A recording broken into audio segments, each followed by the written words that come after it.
Brad Williams, Excel Primed. In this tutorial, we're going to work with two different functions, the time and sequence function. Well, actually three.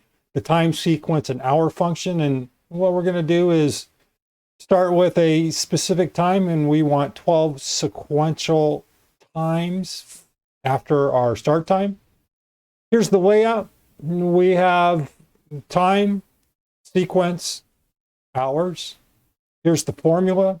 Here's the structure. Here's our start time, 9 a.m.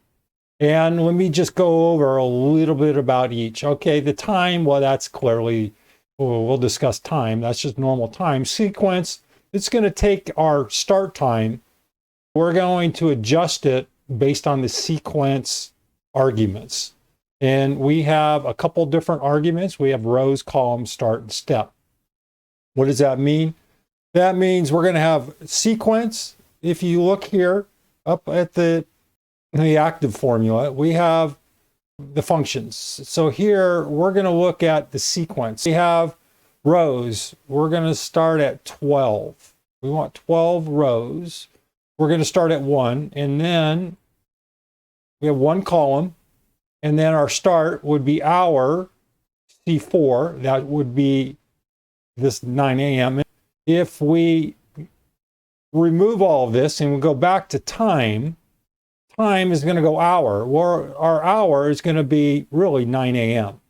Then we're going to add what? We're going to add 1 minute. See, here's the minute, and then seconds. So in order, I mean, we could just go time and remove the sequence. It's going to give us 9:01:17. But we want to see 12 sequential times starting at 9 and following the rules. Here is an overview. The analysis, the sequence function along with its equivalent time, hour, minute, and seconds can be used to generate a time sequence, as I stated. Our talking points, here's the formula. The sequence function returns multiple results. Here's the layout, sequence. And what we're looking at is producing a number like this, 9, 10, 11, 12. Okay, here it's 9, 10, 11, 12, 8. And then we add the minute 17. I inadvertently hit F7. I meant to hit F8 as a pause. The anatomy here, time, hour, minute, seconds, as I stated.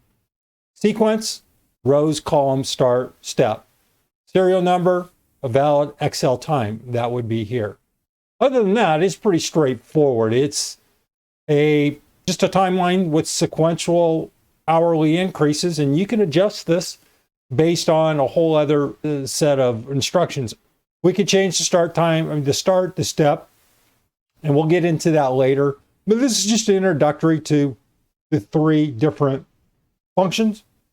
Brad Williams, Excel Primed.